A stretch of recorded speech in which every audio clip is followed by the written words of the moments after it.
This is going to be a fun day. I got a bunch of really fun stuff lined up. But before we get into the news, we got some letters. We got a couple of letters from listeners, and I thought I'd bang these out right The off news the has top. been so light lately. Not in the world of health.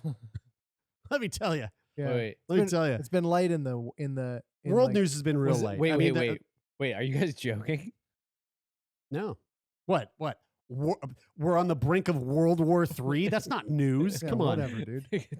Call me when something important The happens. global pandemic is coming to an end. The truckers are taking over our nation's capital, and we're on the brink of World War III.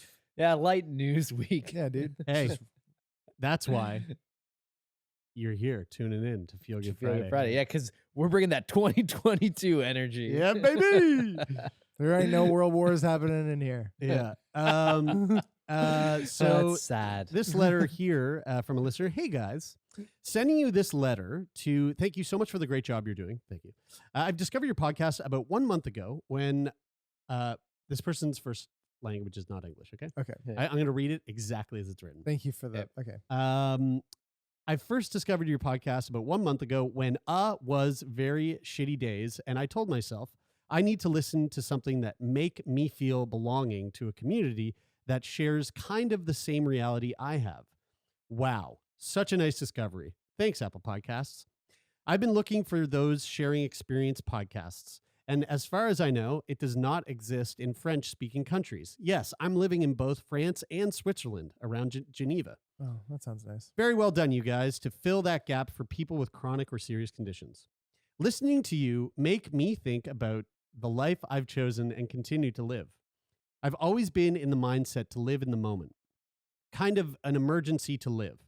Don't really know why. It's just who I am. The further this letter goes on, the more I feel like this person's on the lam. Like I live in 2 countries, back and forth across the borders. I have 17 passports. I feel like it's constantly I'm living in an emergency. I'm like, totally. Dude, this person is a Russian assassin. I don't have a complicated disease or a fatal one. I just have multiple allergies and very nice asthma. And the funny part is dealing with this condition with my kind of weird life. I'm a professional dancer, as you don't need to breathe when you're performing shows, especially musical. That's the perfect choice, no?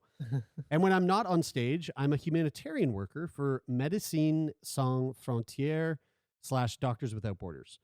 Not a doctor. That would be too much for one life. Just doing journalist work, collecting content, stories, testimonies. Yes, weird. I told you. Like you guys, laughing and making jokes is my way of de-dramatizing the moment when I'm struggling to catch my breath. It also helps the people around feel less anxious for me. I'm not dying soon, or maybe, who knows. I just have very bad days, bad weeks, and when the treatment is not helping enough and lungs are on strike. And listening to you guys also led me to discuss more openly about my reality to my friends and colleagues, and showing that I can be far more vulnerable than I look and want to look. I think I live an intense life partly because of my condition and the fact that I am on the lam. I am a Russian spy. Whoa, that's a weird way. That's a weird way to end that. Yeah. Even though it's not necessarily conscious, and because I want to own the way I live, despite the barriers that disease can represent. And in a word, which I think was world, in a world where you are supposed to be performing at your best all the time, both as an artist and a humanitarian, you have to be really strategic somehow. Reflecting on that is also thanks to your show. Thank you guys so much. Now, they go on to give a little bit of a interesting factoid based on a recent episode that we did. Touching back on the Feel Good Friday episode a few weeks ago when you were questioning about the placenta, here is what an MSF colleague, midwife, have told me from a mission she did in Cambodia in 1998. This is the Doctors Without Borders. In relation to the conversation about eating placenta? Yes. I think we were talking about eating placentas and like what people do with placentas. Yeah. She was visiting a province called Mondulkiri and taking care of a new mother. In the middle of the conversation, her translator was struggling to explain what was done with the placenta. So the community offered her to go outside the village so she could understand. After a long walk, the group arrived in front of a tall tree along the river. This was the placenta tree, as all the placentas were hung in kind of a calabash in the branches of this magical tree, Whoa. a tree of life. For the community, the meaning of this was to avoid polluting the river with buried placentas and helping to push away evil spirits. Her conclusion also after this story was how far our cultural traditions are. Even turning it into words was totally impossible. In other mission, she also heard about families retrieving placenta after birth to eat it later. And she said there is no medical explanation to prevent people from doing so, only that in our countries we associate it to human flesh, which is not really the thing we normally want to eat. In other cultures, they don't do the association. Other communities bury it in their village because placenta has something to do with roots and bonds that bring life, metaphorically and physically, which I actually just learned is an indigenous tradition here in Canada, apparently. Oh, doing what, sorry? Burying the placenta. Oh, okay. Burying the placenta means rooting the newborn to the family and to the earth, or he or she arrives. Just a thought to complement your debates and discussions about what to do with placenta. Mm-hmm. Again, thank you so much, guys. It's such a nice moment to listen to you several times a week, laugh with you, keep doing the great, unique job. Cheers, fellas. Flo. That's so cool about like the way that different cultural traditions of the use of the placenta and different cultural traditions. It makes a lot of sense to me that it would be like sort of revered in that way, because it is such a fucking cool, man. I can't believe it's wild. It was probably 2 or 3 years ago when I first learned about the placenta. Like I literally did not know that there was a second thing that a person who is pregnant had to either give birth to or like deliver. You deliver it like a few minutes after you yeah, and I didn't even know that it existed. Like that there was, I didn't even know the placenta was an organ that existed in a person who is pregnant. Like it's so crazy. It's significantly smaller than the average baby, so I think it comes out. Oh, guys, what happened? Oh my god, I was concerned there for a second. I was out for a minute. I think it comes out. It comes out relatively easily. But compared to a child. But I'm dead serious too, and like it looks slippery. Like I mean, I would hope it comes out. Yeah, real slip slap. How but it's also attached too, so you can just sort of fish it out by no. But I genuinely mean that in the sense that like it is such a cool organ that keeps, it's the thing that's keeping your baby alive. And so it's like, in a sense, it's like part of the, I mean, it's very much part of the pregnancy. Yeah. And so to like kind of find a way to pay respect to that is really cool. Like I'm just trying to think of like what other ways, like what happens well, okay, tell me what you would do. I could imagine like some culture, baby comes out, they get the placenta out, and then everybody that was involved in the pregnancy splits off into teams, go into a field and play basically like ultimate frisbee with it. What do you mean by involved in the pregnancy? So the father, the mother, the any physicians that were involved, any nurses, the godparents, they all go. They go play ultimate, or just mom versus dad. Sure. I've actually had a better idea. And they just do frisbee. They just play ultimate. Because I've always found that it kind of looks like a bit of like a hat that you would find from like a painter's hat, the 1900, like early 1900s, maybe even like the 19th century, like mid 1800s, where those guys with like the French hat with the little string on the top. The word you're looking for is a fop. Yeah, is that a fop? Yeah, like well, the hat isn't, but a fop would be like one of those guys, like aristocratic fops. Yes. Okay. Well, sure. Flamboyant, loves doing snuff. Yeah, like big shoulder pads makeup. And like yeah. Like I imagine that they would have those hats that just like fit tight around the head, but to have like a lot of material that just sort of blows around. I bet a placenta would be a cool hat like that. Maybe that's what Christopher Columbus was wearing. Yeah, I was gonna say it seems very Spanish. Yeah, although he might have actually been Italian.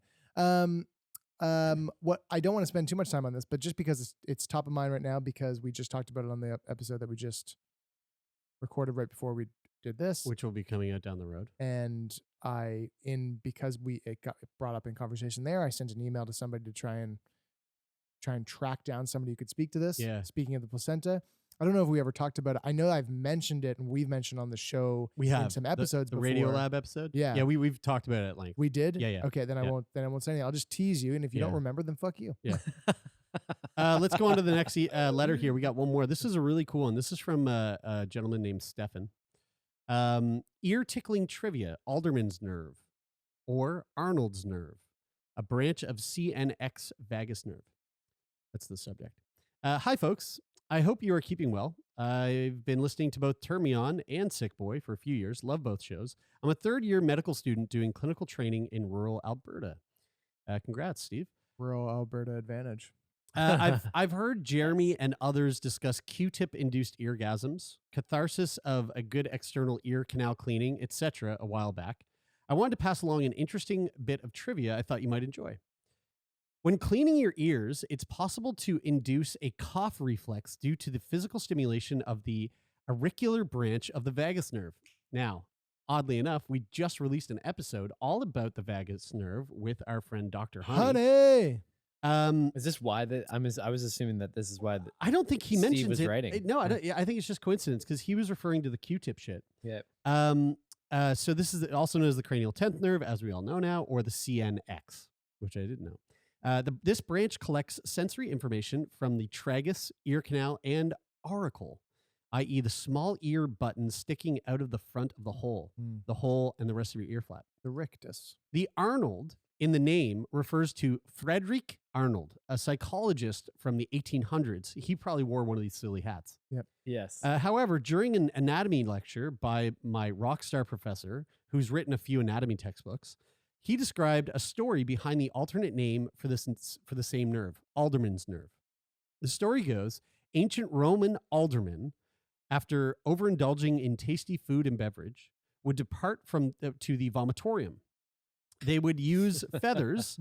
Another source upon Googling indicates dripping cold water drops, not feathers, but same goal, to stimulate the branch of the vagus nerve with the intent to induce gastric movement and sometimes vomiting to relieve their stomach discomfort from overindulgence. Dude, how much was this guy just fucking scarfing down food?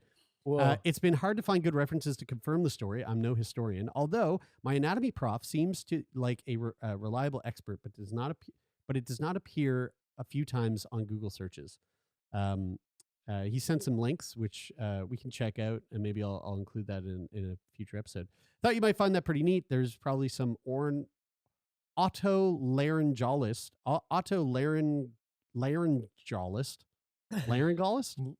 Yeah. Otolaryngologist. Are you sure it's auto? Yeah. OTO. You sure it's not otolaryngologist? Otolaryngologist.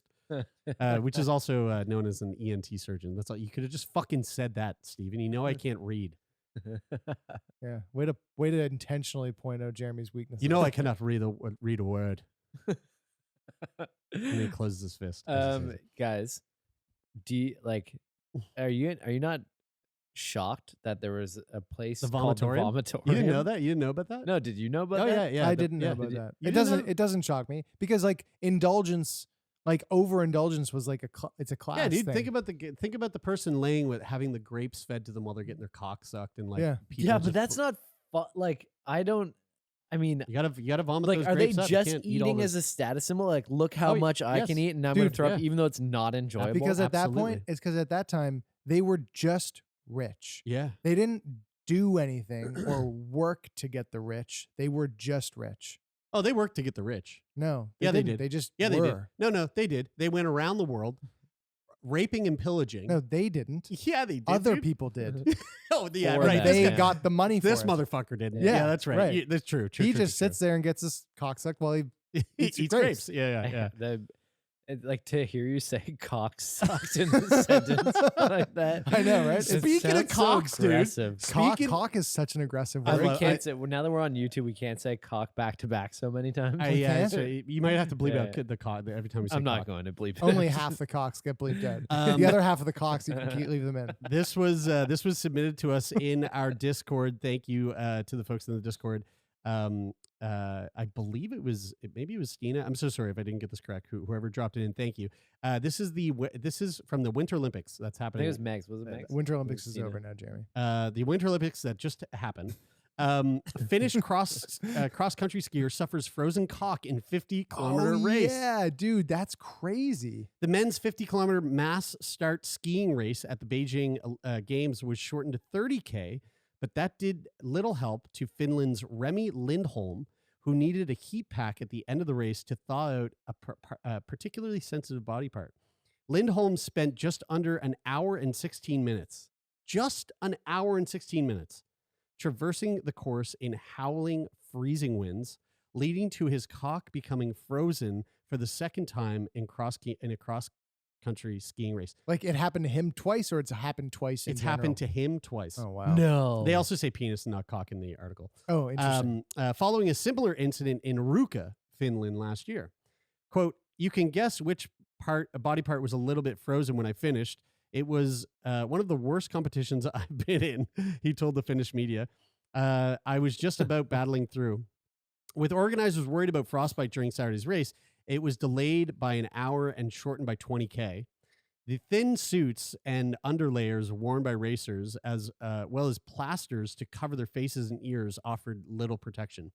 Lindholm explained that he used a heat pack to try to thaw out his cock once the race was over." They said appendage. They said appendage, not they cock. didn't say cock. Okay. Quote: "When the body parts started to warm up after the finish, the pain was unbearable." He added. I know exactly what happened and why that happened to him because he's got a massive fucking piece. This That's my guess. No, this exact. Why didn't all the other cocks freeze? Because he's got of a this. big I'll old tell you why. fucking hog. No, I'll tell you why. It's those because Finnish dudes. Are happened to me last week. Known to be hung. Oh, guys, yeah. Interesting. Guys, this exact same thing almost Same. happened to me last week because Really I'll tell you why. Yeah. When it was really cold, it was like -20 out.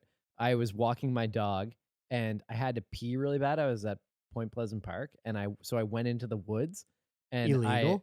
I peed Continue. and like when I was finishing, I dripped a bit of pee on, like it like went onto my dick a little bit, and I was wearing like pretty thin pants. How did it go onto your dick? Because I tried to shake it, and when I shook my dick to get the last bit of pee off, it went like this, and just kind of like a couple of the drops just kind of like went onto my shaft. Ew. That seems. And so I was just like extraordinarily floppy. Because I was well anyway. So That's why it's because so great I had not having foreskin. So you guys listen, got to deal with that I had shit. I had really big gloves Not that bad. on, and I was trying to pee, and I was like shook my dick at the end, and then just pulled my pants back up, and I dripped a little bit, and I was walking, and I was in the windy part, like down by the water, and the wind was blowing, into and ice. it was like it was getting like really like close to being ice Oh wow. on my fucking dick. So imagine this Finnish guy.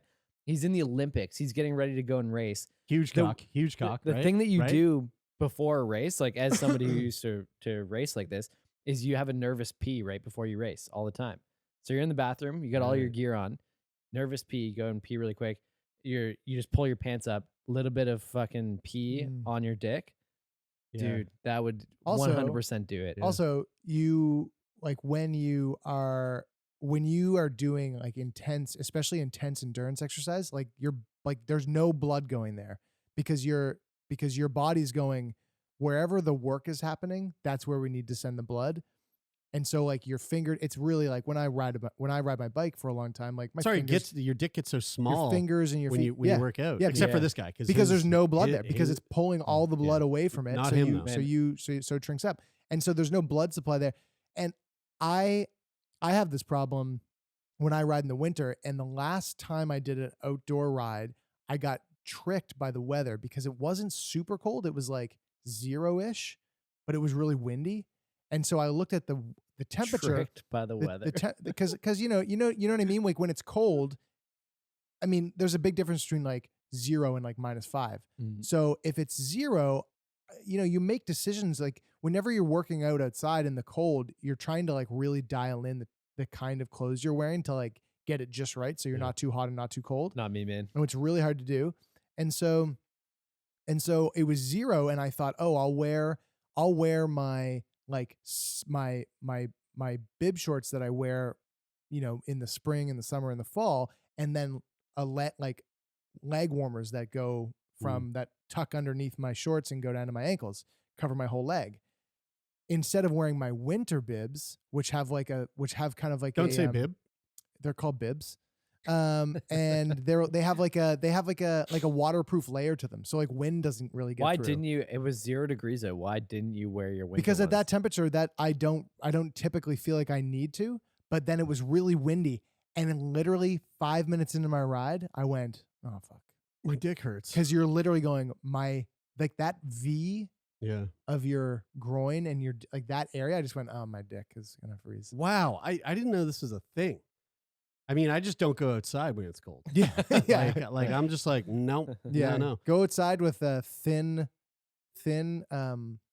lycra on. Well, And what I he was didn't really saying, want to do it. I what he decided was- to walk my dog. what he was saying there was that it hurt when he started to make it warm again. And I went out the other day to shovel a car out, and it was very cold, and I got frost nip on my fingertips. And when I was warming my hands up, it was excruciating. So What's I can't. frost nip? It's the stage right before frostbite. It sounds. I've never heard Yeah, of that it before. nips before it bites. It sounded It's a like it is a sounds technical like what term. a baby said. Yeah. Like, oh, you got a little little frost frost nip. nip, on you your know. So finger." wait, what Fucking happened to his little what fucking happened to his dick? Fell off. No, it didn't. Fell right off. No, it didn't. No. You fucking liar. He took the thing off, and it was black, and it just went. And it just like he cracked it off. Yeah. No, he didn't. What happened to his dick? It was just like Mortal Kombat here. You just sub-zeroed it, and then some guy came in, uppercutted his cock, and it just went. It just shattered into 1,000 pieces. This is a wild story. This guy right here. Wait, Wait, hold on. What happened to his dick, What dude? it fell off, man. No, it just warmed up. He was fine. Hey, he warmed his dick up, dude. And it I don't hurt. fucking know. He warmed up his massive penis. How did it get to be a story if it didn't fall off? Well, because when the race was over, he was going, ay, and he just was just rubbing his dick, and Is everyone's that like, a "What's finish? going?" Is that Yeah, a finish thing? Oot. That's what he was doing. Everyone's like, "What's fucking?" I think Finn it was a doing, or story what's his because name? they were probably like, this guy was supposed to perform much better than he did, Ay, and ay, he was ay, like, it's ay, because my ay, dick was ay, frozen. You Uta, Thor, help! he called out to Thor to lightning shock his dick back. By the grace of Odin. Yeah, this fucking dude. Speaking of this guy, who I believe is from Italy, maybe, or Spain. He was paralyzed, fully paralyzed from a motorcycle accident, and he can now walk again. Wow. So paralyzed man walks again thanks to electrodes in his spine. This was sent to me by Sadie, and actually, just checked it out. The last article was also sent to me by Sadie. Thank you, Sadie. He's on the grind. Wait, what? The penis one? Yeah, she DM'd it to me before it ended up in Discord. A man Meg who's sent it on Discord. a man who was paralyzed in a motorcycle accident in 2017 has regained the ability to walk after doctors implanted electrodes in his spine to reactivate his muscles. Were we not going to talk about his Air Force Ones though? Was he What? wearing Air Force Ones? I didn't even. Mm, Dude, oh yeah, look at Yeah, this fucking fuck yeah, shoes. right? Oh, yeah. See, that guy wasn't walking; he was flying. He was fucking cruising. Michael Roccati lost all feeling and movement in his legs after the crash that severed his spinal cord, but can stand and walk with electrical stimulation that is controlled wirelessly from a fucking tablet. Here's a video of him describing what he's been going through. It's in Italian. I did an accident on motorbike. An animal crossed my road. I immediately understand that something wrong happened. Yeah, he said he got in an accident in his motorbike and while crossing the road, and as soon as he crashed, he immediately knew something was wrong. I know Italian. It's all good. I'll translate. See, there are subtitles, but the I tried to subtitles are move in the legs, Italian. tried He said it in to change my English, dude. position. He tried to He's move. speaking in English. I know that. No, he's speaking Italian. So he tried to move his legs. He knew that he couldn't. I It got you. was impossible to do nothing. It was impossible. I fixed in my mind that was just a situation. He thought in his mind that this was just like a situation. So I put all Jesus my mind, my behavior to try to solve this problem.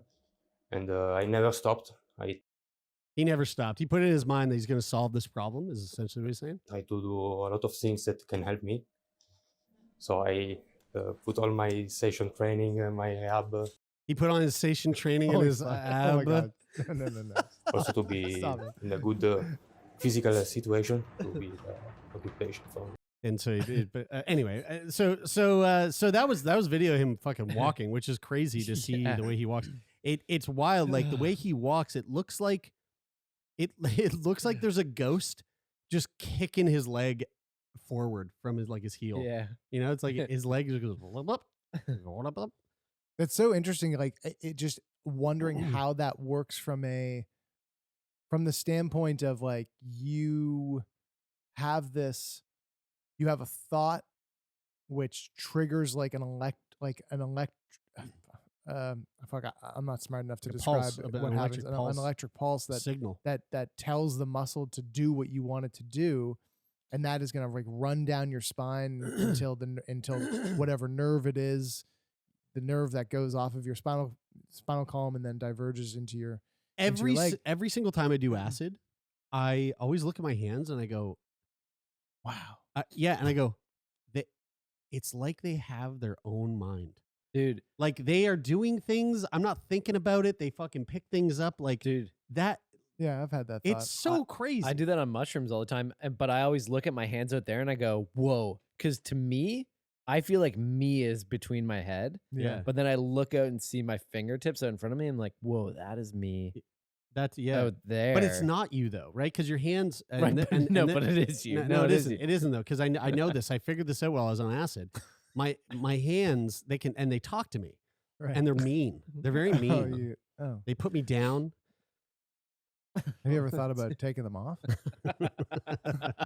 The research team said the electrical implant had helped Rocati and 2 other patients, all men aged between 29 and 41, to stand, walk, ride a bike, and even kick their legs in a swimming pool, raising hopes that small implantable devices can help paralyzed people regain more independence. Guys, I'm super optimistic, but if I was paralyzed tomorrow, I feel like I would wake up and go, well, it'll be a while, but like for sure before the time I die, I'll be able to walk again. Yeah, I think that's a good mindset. I think that is a good mindset. I mean, dude, like, this is like Neuralink's initial application. Yeah. Like these are the first types of things that Neuralink is going to look to try and solve. So you guys, I mean, both of you quickly said that's a good mindset.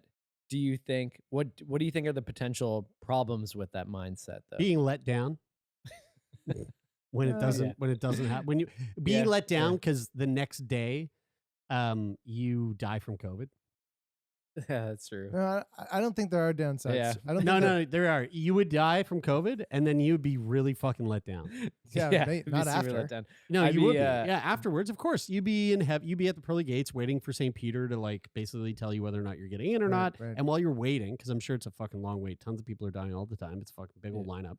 You'd be standing there, and you go, I fucking just committed. Had this fucking idea that I was gonna walk again, and now I'm just flying. Guys, sometimes I have intrusive thoughts, and so I was walking in the park this morning with my dog, and I walked by a couple sketchy guys who like came out of the woods, not on a path. They just walked out of the woods.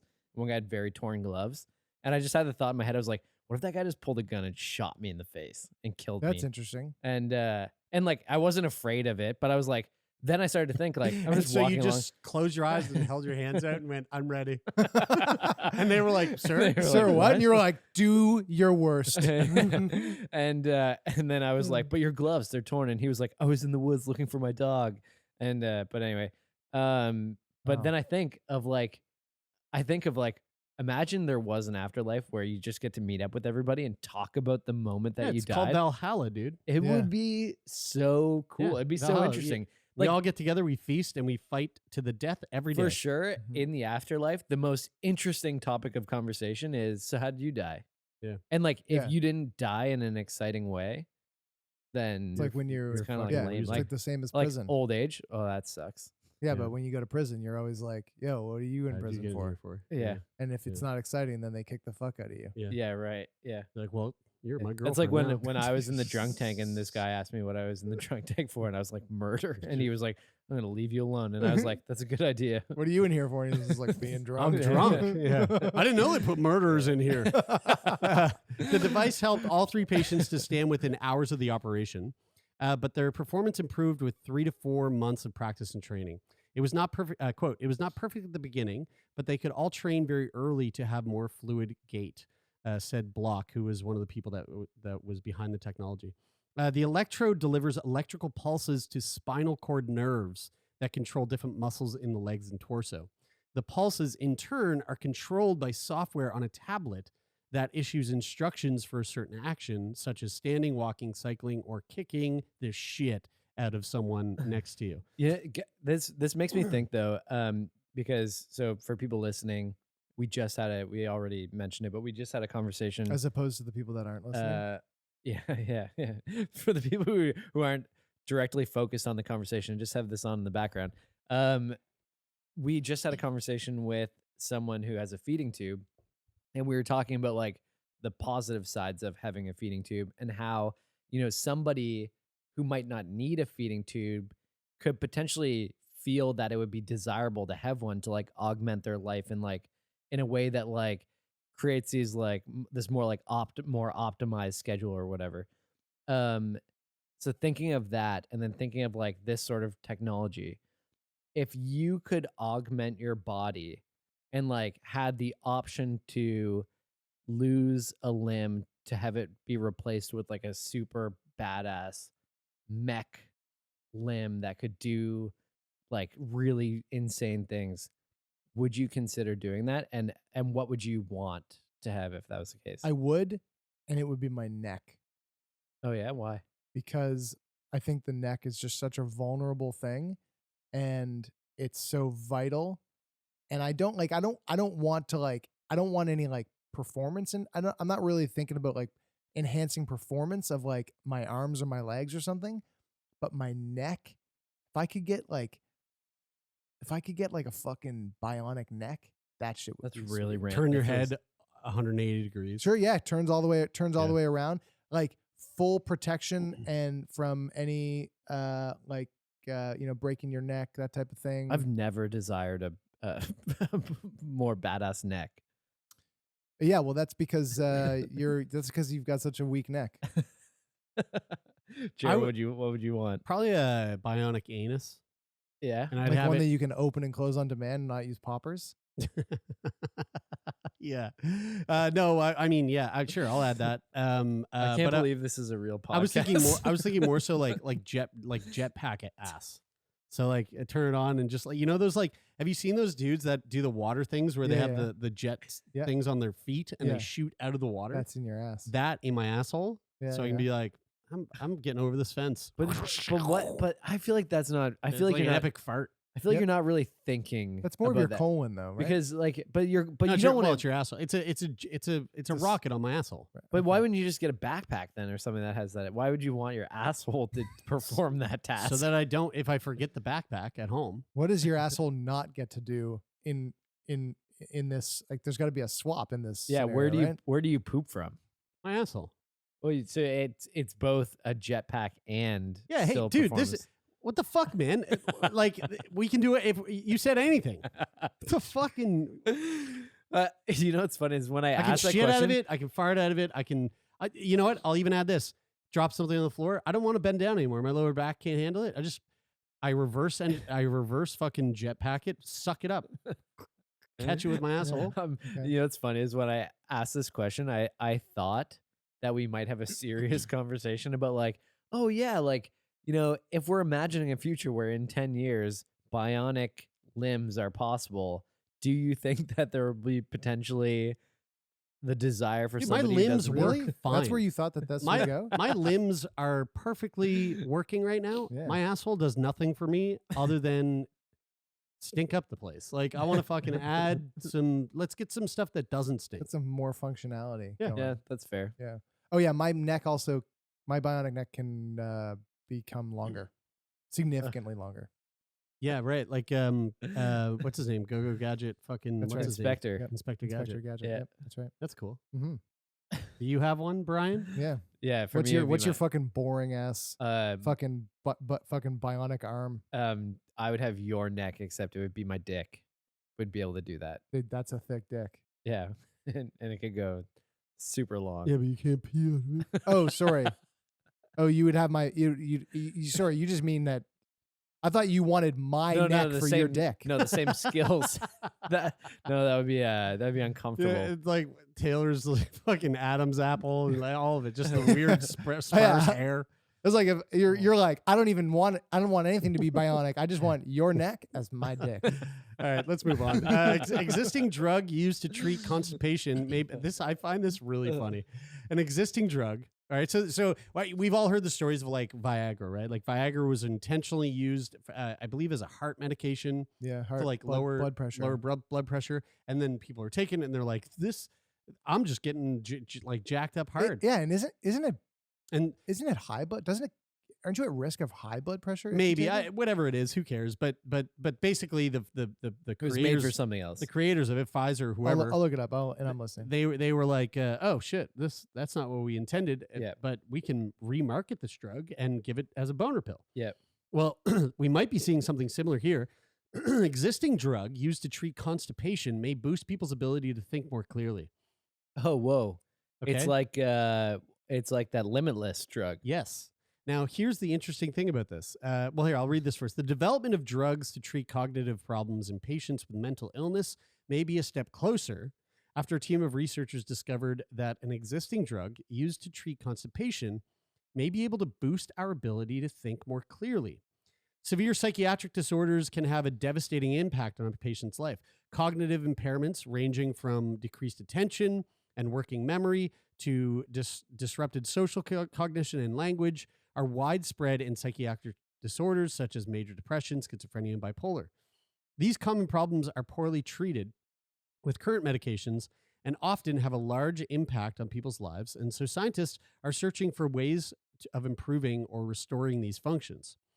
Previous animal studies have shown that the drugs which target one of the serotonin receptors, 5-HT4 receptor, have shown promise in improving cognitive function. Serotonin is the neurotransmitter which is targeted by the SSRI antidepressant. It was hypertension. However, it has been difficult to translate these animal findings into humans because of worries about side effects. So now a group of UK researchers have tested an existing approved drug called prucalopride.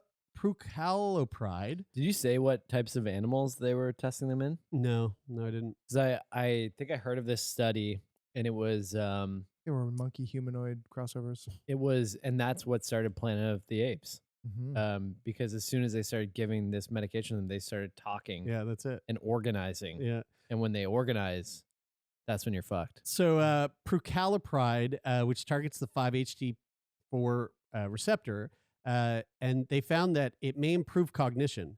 So essentially what they've discovered here is that poor cognition is solely based on a backup of shit.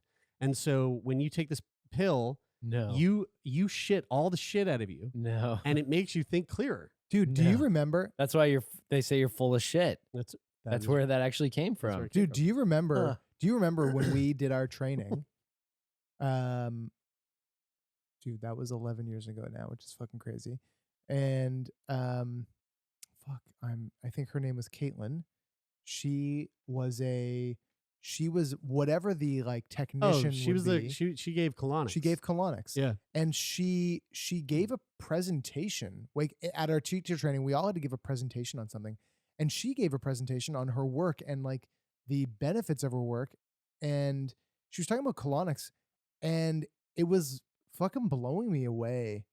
Like the idea around that you've got, your colon, you can have, regular bowel movements and everything.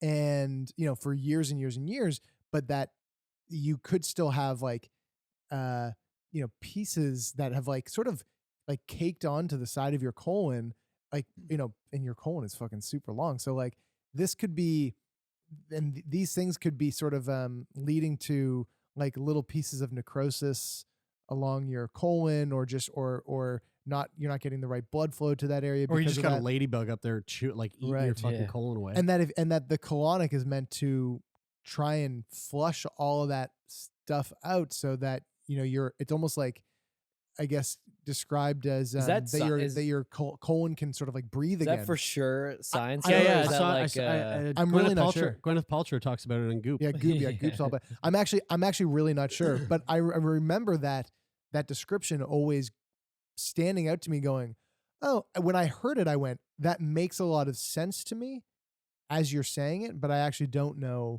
if it's like scientifically legit. I'd be curious to know. Yeah. Well, prucalopride is primarily prescribed for constipation. Also, that was a joke about the shit. That actually doesn't. It's not how it works. Yeah. If you couldn't fucking tell. And it has an acceptable level of side effects if taken under medical supervision. So what they did, they had 44 healthy volunteers between the ages of 18 and 36 participate in the trial. It's a very small trial. 23 were given prucalopride and 21 were given a placebo. After 6 days, all the volunteers were given an fMRI brain scan. And before entering the MRI scanner, volunteers were shown a series of images of animals and landscapes. They viewed these again, plus similar images during the scan. After the scan, volunteers performed a memory test. They were asked to distinguish the images they had seen before and during the scan from a set of completely new images. Presenting the work at the European College of Neuropsychopharmacology conference in Libsyn, lead researcher Dr. Ankard D. Cates of the University of Oxford said, quote, participants who had taken prucalopride for 6 days performed much better than those receiving placebo on the memory test. The prucalopride group identified 81% of previously viewed images versus 76% in the placebo group. Statistical tests indicate that this was a fairly large effect. Such an obvious cognitive improvement with the drug was a surprise to us, he said. The researchers found that compared to those taking the placebo, the volunteers taking prucalopride were both significantly better at the memory test after the scan and also had fMRI scans indicating enhanced activity in the brain areas related to cognition. The increased activity was in areas associated with memory, such as the hippocampus. Kind of interesting. I mean, it would be really cool to see if this, like, down the road, if we start to see something like this kind of produce where prucalopride is being used for, it seems limitless drug. I mean, I don't know. Meanwhile, you're just shitting everywhere. I don't understand how, like, statistical relevance. Like, I'm obviously not a statistician. I'm not really anything that can speak on this in any valuable manner. But I always find it interesting when they present results of like a statistical analysis like this, where they're like, oh, it's a notable difference. It's 7% or whatever it was, 81, or not even 7%, was it? Yeah. But I find 81% versus 76. Right. So it's 5% difference. So, like, if you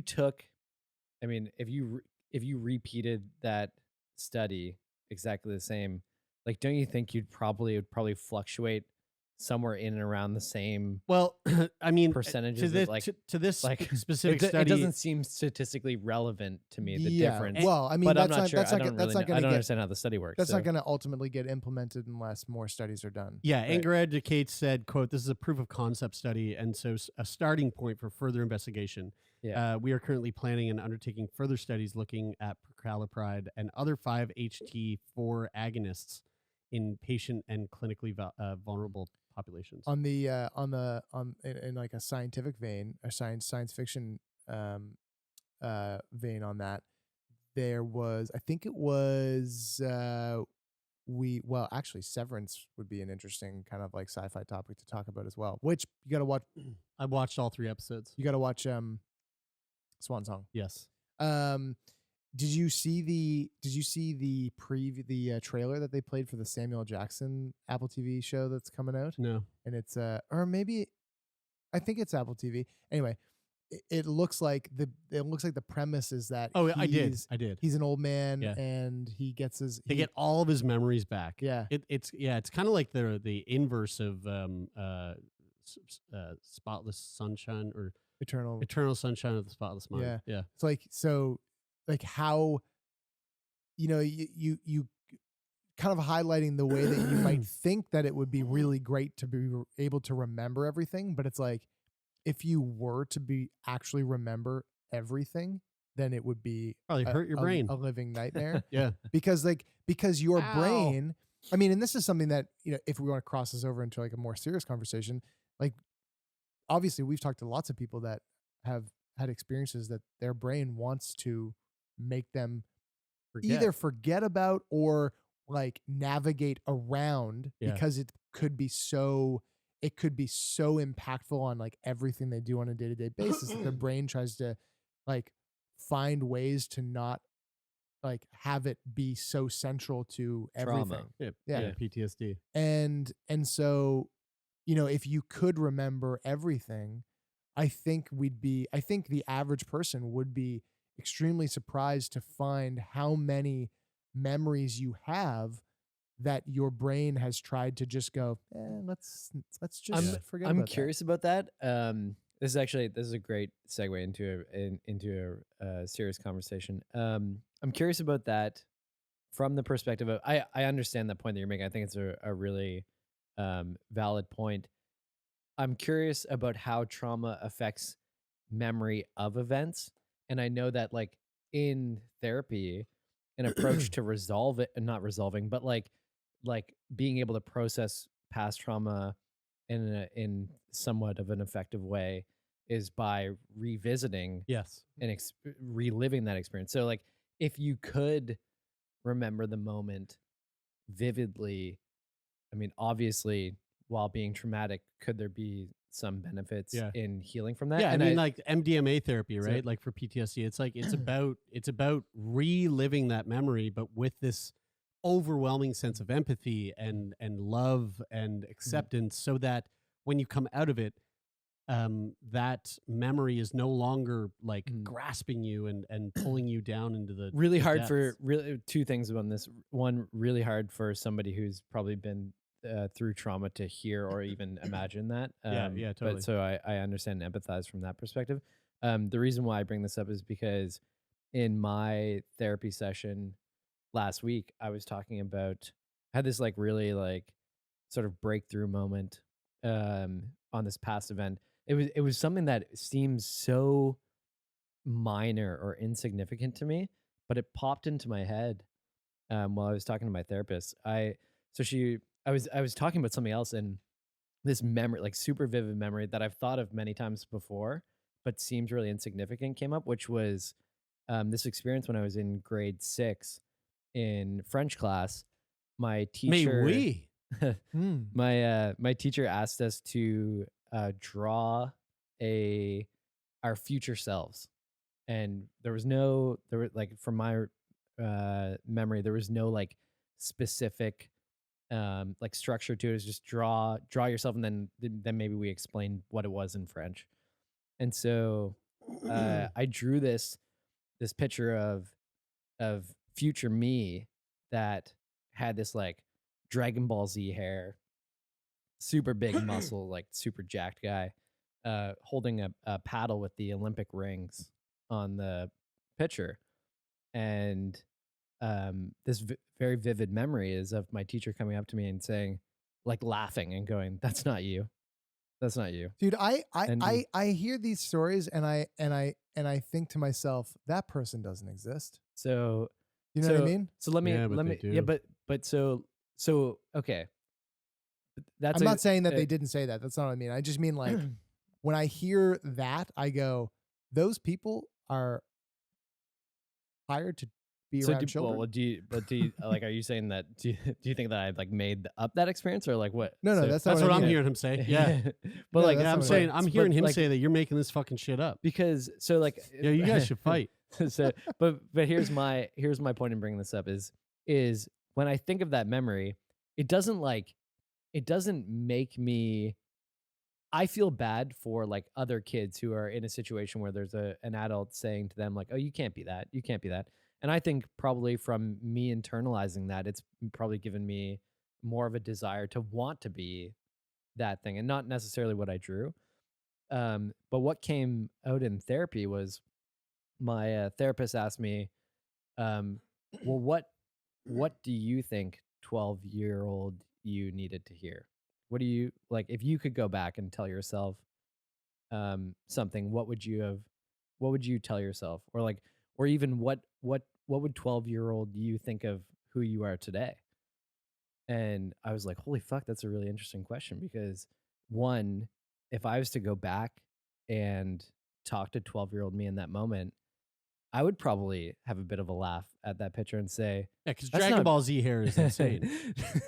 No, but not even that. It's like what is important to you in the future? Like for me, was it going to the Olympics? Was it sports? Or is it these other things? And I started to think, I was like, maybe my memory of the experience is my teacher laughing, but maybe she looked at me and said, "Oh, but Brian, like I see you as this kid who like loves being around people. Like you enjoy being with your friend group. Like, you know, you love like your brother. You want to do these other things. Like, why do you think this sport or just like this narrow sort of view of who you are? Why do you think that is who you want to be?" And Right. maybe it was that way. Like, I can't remember that, but the point is that my memory of it is more harmful than probably the moment was itself. Right. She was me probably reliving that. She was right? probably saying it that way though, because you and Dennis were like,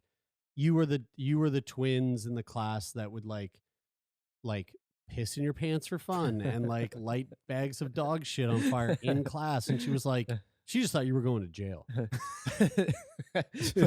The funny thing is though, is what I said I would say to myself then, which is I would have said to myself like, hey, like, dude, that's really nice that you want to be that, and like, hey, like live your life with that passion, but actually, you know, you'll be really surprised that those things don't really matter to you when you're 30. Yeah.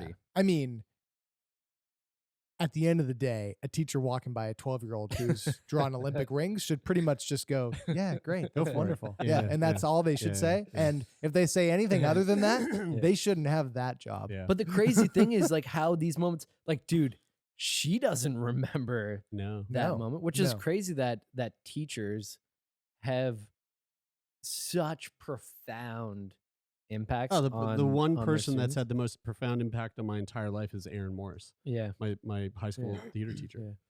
Yeah. They do have really profound impacts. But yeah, anyway, like to come at like the whole thing about therapy and like reliving these moments, like it's interesting to think about like the potential of what it would be like to be able to relive. Just to throw back to that drug there and what they found, I think it was less about like retaining your memories and more so about finding more clarity in your thoughts. Like for someone with ADHD, like maybe this is a drug that they're like, yeah, we'll give you this drug. This will help with your ADHD. It'll keep you more focused. You'll be able to like get tasks done in a manner that isn't like driving you nuts. You're going to shit yourself constantly, but like that's just a small side effect. Don't worry about that. You have a tushy, you're good. But yeah, that's You might interesting. lose your hair. Interesting stuff. You might have heart palpitations. Guys, if there's anybody listening to this that still doesn't have a tushy, like what are they the fuck are you waiting doing with for? your life? It's, I mean, We're not even. This isn't even an ad. we talked about it last week. this I is just not- got mine. I get sad when I'm at the office and I don't have my tushy. I get sad. Especially is 'cause of the actually- fucking this- toilet paper they stopped. it's- this place it's with. rough. Awful. This isn't an ad. It's a recommendation for the listener to better their life. Yeah. Like, Hey, it I have a question actually for does you. Legitimately. I have a question for you. Do you? Should I write Chris and ask if we can fund a tushy for the toilet You just buy one and install it. and just install it? Just install it here at the I fucking do office. still feel weird about using other people's tushies though. What the fuck's wrong Yeah, with you? yeah. Why? Do you feel weird about flushing other people's toilets? Do you feel weird about, Yeah. about No, no. drinking You out feel of other weird about people's wiping taps? your ass with other people's toilet paper? No, it's Yeah. the power blasting. Like if you're like we went into. I'm pretty sure we had this exact conversation last week. Where if you go to a car wash, your car is really dirty. You're wearing a white shirt. We you're standing had it next to because I said I wanted to Get put the outta here. tushy in there. No, Get outta continue. here. This Oh, is yeah. interesting. Okay. Stupid. So if your car is full of mud and you go to a self-service car But wash, what do you think? What do you think's happening here? Do you think if you come over and use my tushy, that it's that there's like just shit on the fucking? That's why they have the nozzle wash. Yeah, dude. And There's a it nozzle hides. wash feature on the bidet. Yeah, I know. I use it, but do I know if you use They yours? thought of this already, Bri. They thought of it. This is a real. I'm just saying it feels weird. I want you to respect my feelings fuck about you, dude. I this. disrespect it. Okay. This woman here, Barbara Campbell, you can see crossing a street in New York, has a walking aid, a seeing eye cane. I don't think they use that term anymore, seeing eye cane. Letters@takeawaypodcast.com. Correct me. I don't know if I've ever said the word seeing eye cane. Seeing eye stick. I think I've said I think I've said seeing eye dog. Yeah, I don't think I've said seeing eye cane. What do you call that then? I'd call it a Seeing eye stick. What do you call that? I'd call it a fuck, maybe I do. Yeah, I know. For some reason I feel like we were told that that's not what it's called. But anyway, this woman, she's blind. So Barbara is blind, and she was walking through a New York City subway station during rush hour when her world abruptly went dark. Dude, Oh fuck. it's called a white cane. Oh, there we go, white cane. Interesting. Okay. For 4 years, Campbell had been using a high-tech implant in her left eye that gave her a crude kind of bionic vision, partially compensating for the genetic disease that had rendered her completely blind in her 30s. Quote, I remember exactly where I was. I was switching from the 6 train to the F train. Can I ask you a question? So she went blind. She had this thing put in, and then this happens. This is a fucking crazy story about the use of tech. Okay. And This isn't her original story of going blind. Okay. This is about the use of tech and how tech, and we all know that tech can become obsolete. Yep. And we've all experienced that. This is how obsolescence in tech when it comes to healthcare can be really fucking problematic. So, Functional obsolescence. So yeah, well, this isn't that. This Non-functional obsolescence. This is Wait, is this basically like they stopped updating the iPhone and you still have the iPhone, like the iPhone 1 and they stopped updating it, Oh my except god. instead of it being the iPhone, it's the way that you fucking see? yeah. Wow. Whoa. So she was rendered completely blind in her 30s. Now, 4 years. For 4 years, she was using this high-tech implant that gave her bionic vision. She said, I remember exactly where I was. I was switching from the 6 train to the F train. Campbell tells IEE Spectrum, which is Spectrum is the website this came from. This is from our friend Stina on Discord. Thank you, Stina. She said, quote, I was about to go down the stairs, and then all of a sudden I heard a little beep, beep, beep sound. It wasn't her phone battery running out. It was her Argus 2 retinal implant system powering down. The patches of light and dark that she had been able to see with the implant's help had vanished. Whoa. Terry Bayland. So this is Terry and this is Barbara here. You can see Whoa. Terry's wearing this fucking radical set of We glasses. call those in the world of VR, we call those HMDs, Yeah. head-mounted displays. There we go. So Terry is the only person to have received this kind of implant in both of his eyes. He got the first generation Argus 1 implant made by the company Second Sight Medical Products in his right eye in 2004, and the subsequent Argus 2 implant in his left eye 11 years later. He helped the company test the technology, spoke to the press movingly about his experiences, and even met Stevie Wonder at a conference. He said, quote, I went from being just a person that was doing the testing to being a spokesman, he remembers. Wow. Yet in 2020, Bayland had to find out secondhand that the company had abandoned the technology and was on the verge of going bankrupt. While his 2 implant systems is still working, he doesn't know how long that will be the case. As long as nothing goes wrong, I'm fine, he says. But if something goes wrong, well, I'm screwed because there's no way of getting it fixed. Ross Doer, another Second Sight patient, doesn't mince words. Quote, it's a fantastic technology and a lousy company, he says. He received an implant in one eye in 2019 and remembers seeing the shining lights of Christmas trees that holiday season. He was thrilled to learn that in early 2020 that he was eligible for a software upgrade that could further improve his vision. Yet in the early months of COVID-19, he heard troubling rumors about the company and called his Second Sight Vision rehab therapist. She said, quote, well, funny you should call. We just got laid off, he remembers. She said, quote, by the way, you're not getting your upgrades. These 3 patients and more than 350 other blind people around the world with second sights implants in their eyes find themselves in a world in which the technology that has transformed their lives is just another obsolete gadget. Whoa. One technical hiccup, one broken wire, and they lose the artificial vision, possibly forever. To add insult to injury, a defunct Argus system in the eye could cause medical complications or interfere with procedures such as MRI scans, and it could be very painful or very expensive to remove it. The Argus 2 system consists of more than just the implant, which is surgically implanted in the procedure in a procedure that takes about 4 hours. The user also wears special glasses outfitted with a small camera that sends video down to a wire to a video processing unit, typically attached to the user's belt. The VPU, which is the video processing unit, reduces the images to patterns of 60 black and white pixels and sends them back to a transponder in the glasses, which then beams those into an antenna on the outside of the fake eye. Whoa. From there, the signal goes to the 60 electrode array attached to the patient's retina. The electrodes stimulate the eye in different patterns multiple times per second, creating flashes of light that correspond to the low-resolution video feed. Essentially, the electrodes take the place of the photoreceptor cells in a healthy eye that respond to light and send information up the optic nerve to the brain. Whoa. So these people, right, they receive this transplant. They get these glasses, completely transforms their lives. They can see again, or at least see in a way that they don't see like we do, but they see in a way that allows them to take stock of what's around them and move about and, like, you know, have some semblance of vision. And this company just shat the bed, and now they're shit out of luck. And at any point, their eyes can just start going beep, beep, beep, and then shut the fuck down. I feel like they have to, like, if a company is doing that type of stuff, like that type of work where you're putting an implant in somebody, that they should have like the money to like maintain those things until that person is no longer here. Yeah, I mean, Like, I feel like there should be like some type of rule around that. I think That sounds sort fucking of crazy. You're sort of like running into like a sort of like a unstoppable force meets an immovable object sort of thing there, in the way that it's a tech company.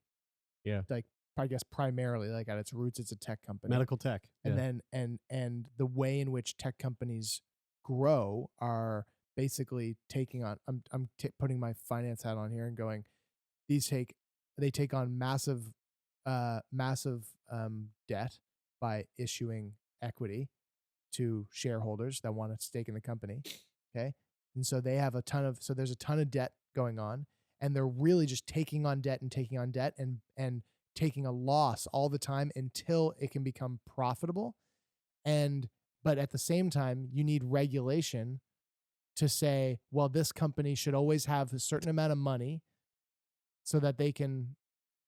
I don't know if Chair's laughing because this is another investment lesson, or if you just watched a video that's funny, which is funny. I could be laughing at both. No, I could be laughing at both of them. This is important because they should be because I think what I'm hearing you say, Brian, is that they should be regulated, which I agree with, in the sense that they should have to have some type of stopgap so that the people that use their products and rely on them don't end up in this situation. Yeah. Well, so like what I was saying is they actually should be they should be a DAO, is what I was saying. Right. Sorry, yeah, I didn't. I'm laughing Actually, because I got a notification that I was tagged in a video on Instagram, and dude, thank you. dude. I'm glad you got it. I'm glad you got the it. dog hair in this fucking like Brian, apartment go we're look in? at that. Go look at the story I just put up. Oh, Jesus sick boy. Christ. Thanks for that. So folks, you said the dog hair in this apartment. yeah, I mean, it feels like a fucking apartment that just hasn't been cleaned in 17 years. Stevie Wonder was mentioned in that article. Are you guys familiar with the Stevie Wonder? Isn't that gross? If you're, I mean, it's gone now, but if you saw the Instagram video, you know what we're laughing at. Did you guys hear about the Stevie Wonder conspiracy? No. The word on the street is Stevie Wonder's not actually blind. No. Oh yeah. Yeah. He's just been hiding it for Wait. 50 years? Wait, sorry. Or his whole life? Has Sorry. Stevie Wonder been blind his whole life? I don't know. Yeah, he was Sorry. born blind. Born blind. I made a deal with myself that the next time you brought up a conspiracy theory, I was gonna not just shut it down. Right? I'm genuinely All right. interested. Perfect. Tell me about this. And here's how you because I could see how he could be faking it. Here's how you can't shut it down. Here's how Okay. you can't shut it down. I'm interested. Watch this video. This is a benefit concert with a bunch of huge musicians. Okay. Watch what happens here. Now listen, don't take offense. All right. I don't know Stevie Wonder. Maybe he is blind, but can you? Maybe. Maybe. But can you explain this fucking thing? Watch this. Paul McCartney passes the microphone. Microphone falls. Watch this. Did you see that? He caught it. No. Did you fucking see that? No. Watch it again. The guy again. in the maroon coat caught it. Watch it again. Yes, the guy in the maroon coat caught This guy it. trying to ruin the conspiracy theory. Look at him. Look at his reaction to it. Watch this. Watch. Look at all those people. Yeah. Before it started to, when it was falling, he reached over. He did. Yes, He did. He One did. more time. He can see. One more time. Dude, this isn't just it, Brian. There's much more than this. Watch. Saw it, grabbed it. Good job, Stevie. All right, now. That is interesting. What do you think about this? I'm going to tell you something. I've been spending my whole life with him thinking he can see. I know he can see. You also challenged another great icon, not to a fight, Lionel but to Richie a there. contest. You have a and I want to make comedian sure I have here. this right because I'm going to Forget give you an this guy's name. opportunity to dispel a rumor here. Okay. Did you challenge Stevie Anderson Wonder something. to a basketball game? I did. Okay, see, what y'all don't know. You were going to dunk on Stevie? What y'all don't know, Stevie can see. Okay. Stevie can see. There's two It's just people. an act. He can see. Stevie can see. They might want to kick me out, yeah. Is Elton John? So one of the great stories, for a couple of reasons in the book, is you let Stevie Wonder drive your snowmobile. Now,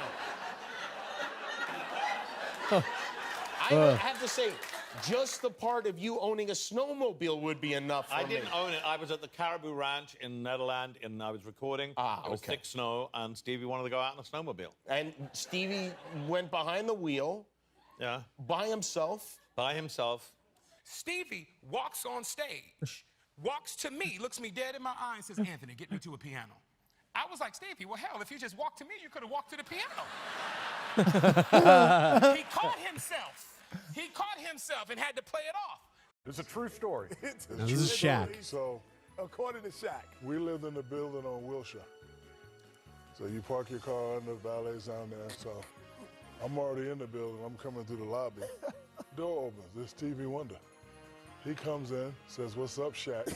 Presses the button. Hold on, true story. Presses the button, gets off on the floor, by himself, goes to his room. I went and called every person I knew and told them they believe me. No, bro, he got on the elevator. He's like, "What's up, Shaq? How you doing, big dog?" Got on there, and yes, he did. Yep. What's your little boy? Yep. Wow. Yes. But yes, I did challenge him to a game of one-on-one basketball for a charity event that he does for his son. And who for won? any city youth. He said, you know what, Anthony, I don't want to embarrass you one-on-one, so let's just do it free throws. And he won. He won. Who won? Honest, he won. Okay. Stevie Wonder won. So it's a long con. Yes. I'm telling you, have him on the show. We go out to the car. He says, you sit on the passenger side. I'll sit on the driver's side. This is Lionel He goes Richie. in, he cranks the car up, he puts the tape in, right? And then he does this.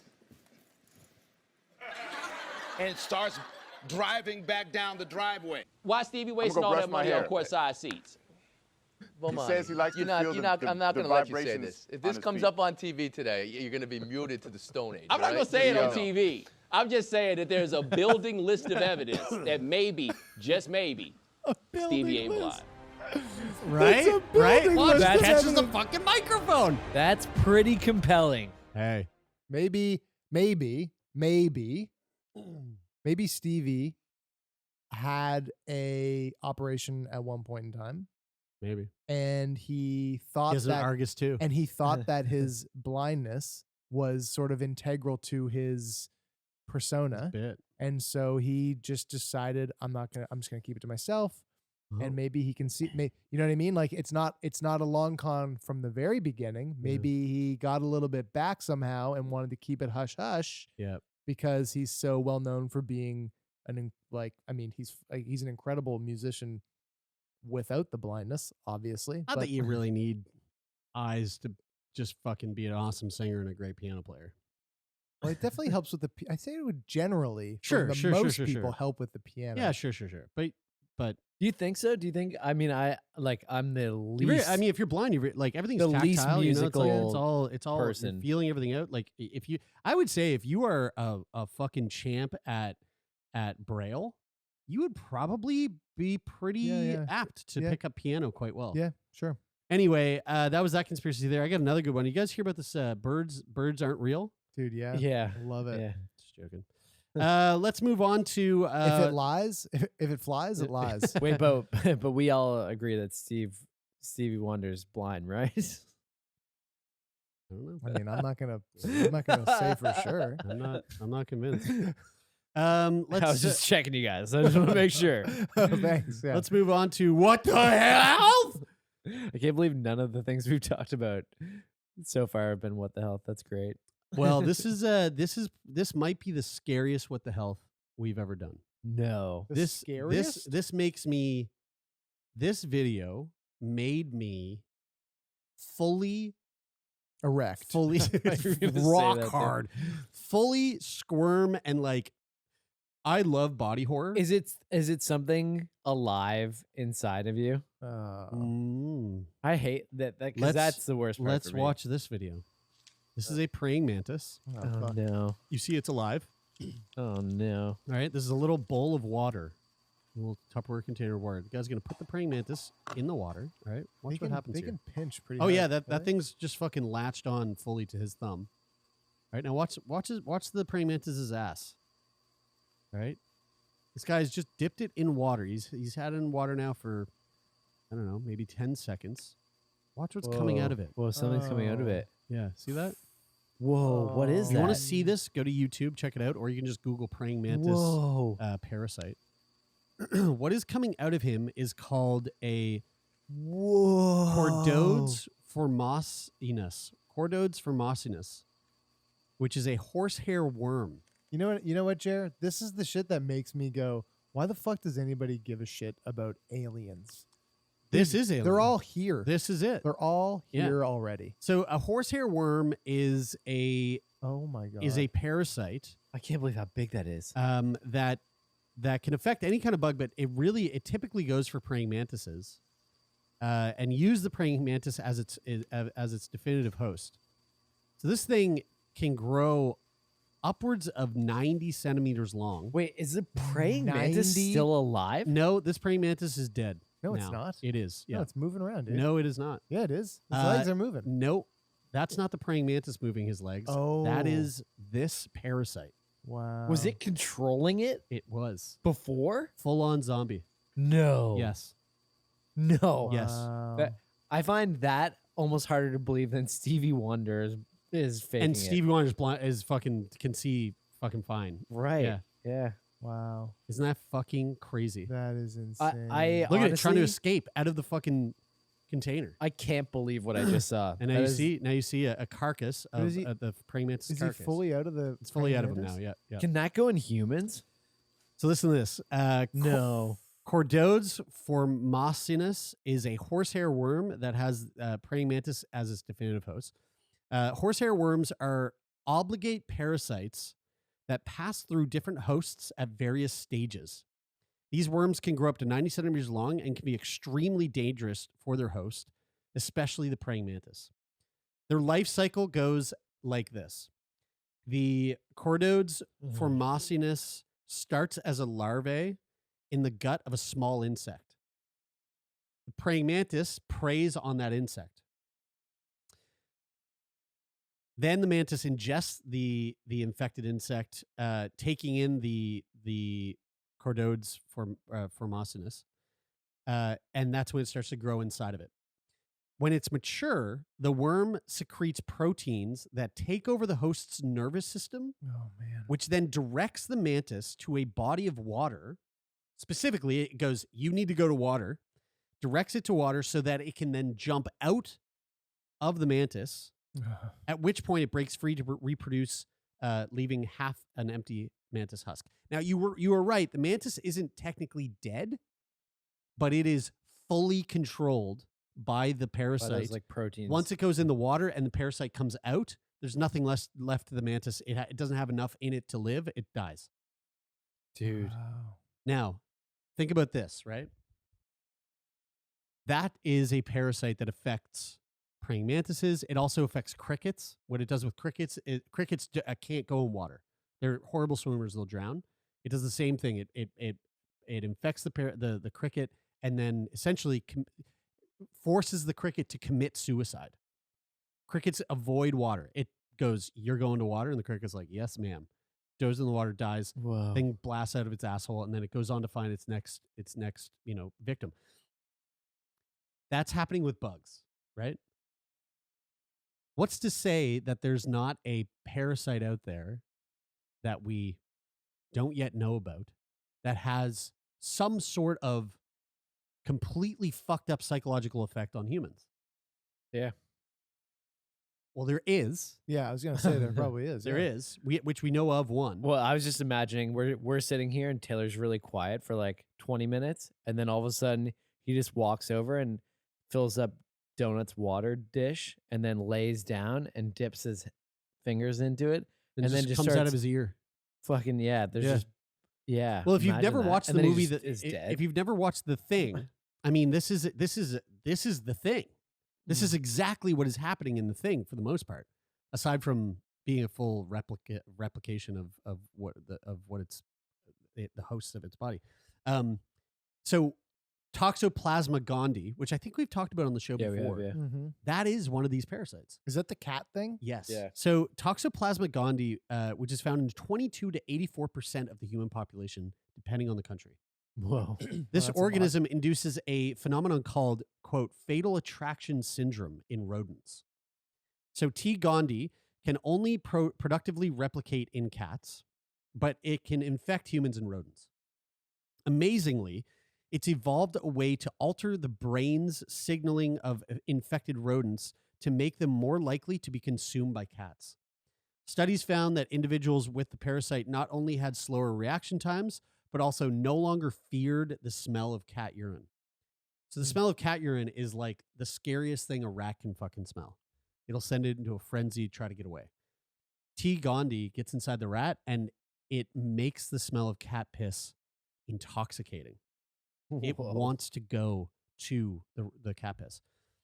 But what's even perhaps more interesting is what's been discovered in humans. Like rodents, individuals with toxoplasmosis also had slower reactions, but disgustingly, they actually enjoyed the smell of cat urine. Researchers exposed study participants to urine from various animals, and those that were infected liked the smell of cat pee, but no other samples. No. So if you have T. gondii, you love the smell of cat urine, which is interesting to me because I did a wine tasting once, and they give you a sort of like a notes wheel, and the wheel there, there's like a section that's like earthy and then fruity and Cat whatever. piss, yeah. Cat piss is on the fucking note wheel. No. Yes, 100%. Cat urine is listed in that thing. Why? And the person I was at, I was like, who the fuck's liking cat urine? And they go, actually there's a lot of people that will smell like cat urine in their wine, and those people love that wine. So they have the thing. Maybe That has to be. I mean, perhaps, yeah. Or it's that fucking lady who was drinking all her piss. So it goes even further than this. Researchers investigated people involved in road traffic accidents in Prague. They found that those individuals in collisions, whether they were pedestrian or driver, were more likely to be infected when compared to residents not involved in such situations. This indicated that infected individuals were perhaps sometimes more reckless than most. The research has certainly been met with raised eyebrows, and confounding factors are always a possibility. Who's doing that study? Like, who applied for that know, study right? to even be able to be done? Like, okay, listen, we Dude, got a bunch of people science. who are in accidents who like died in this car accident. Yeah. We just want to come and sample them and see if they might have liked cat. Dude, pee. My question is the people that are raising their eyebrow to that assumption, because if you watch something like what we just watched, Yeah. like, I mean, and this isn't the only, like, there's a fungal, there's a fungus out there that infects hosts, specifically wood ants. Yes. And the wood it grows out of their heads and shit. That's right. The wood ant will I think it's the wood ant. The wood ant never leaves its colony. They always stick together. They always like walk in lines. Like they're very structured. Well, this fungus gets into the wood ant. The wood ant will then leave its colony, which is unheard of. Finds a secluded place, not just a secluded place. It finds a place that specifically is a spot where that fungus has a better opportunity to grow. Once it's found that place, it latches down, bites down on something called like a death grip, and the fungal fucking spore thing busts out of its goddamn forehead. Whoa. Grows as long as it can away from the body of the fucking ant, and then explodes spores everywhere. You've probably seen that on Planet Earth. It was on. They did it on Planet Earth. That's right. Yeah. I guess pretty. I probably would have. It's fucking nuts. I can picture it in my head. Yeah. And I'm probably thinking that. It's like, yeah, it's I have like ADHD. That's though, a so. living organism that literally the source of science fiction horror. Like there's got to be something more like there's got to be something about humans that, well, in our maybe our immune system or something that like makes us less susceptible for now to shit like that. But like look at COVID. You know what I mean? Like for now. Until one day, is weird, though. There's some sort of parasite that just like fucking like because, zombies, dude, zombies. I mean, it is. Well, like, I mean, you said zombies as if they're real, but they are.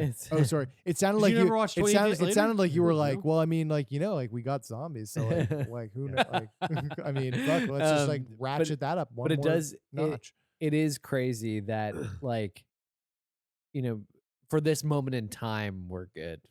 But like, Maybe this not shit tomorrow. like this is happening, and really, it's just like the scale. Like if there was a parasite that was equal to the size, relative to the that parasite was to that praying mantis, It would be as long as this room.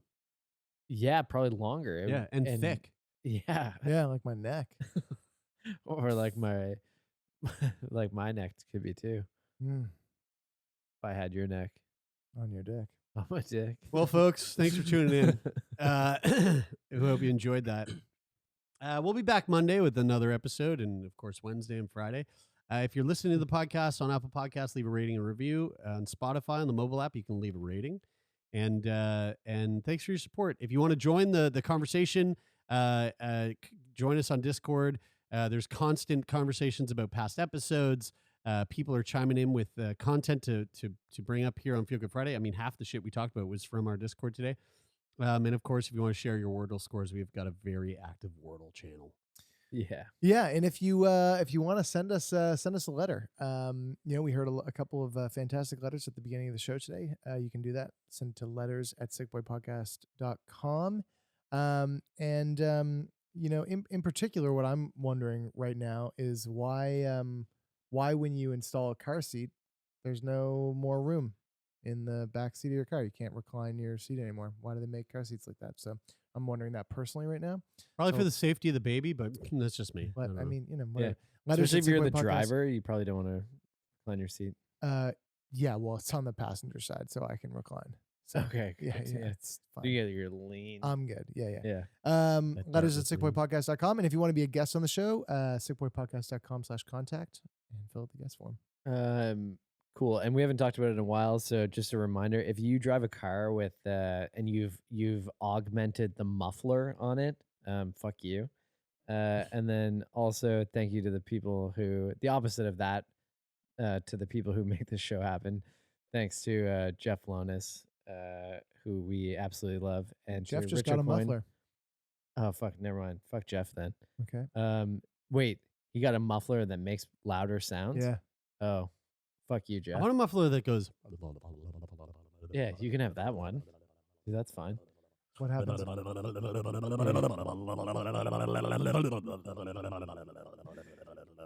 And thanks to Rich O'Coin for the theme music. That's it for this week. I'm Brian. I'm Taylor. And I'm Jeremy, and this is Sick Boy.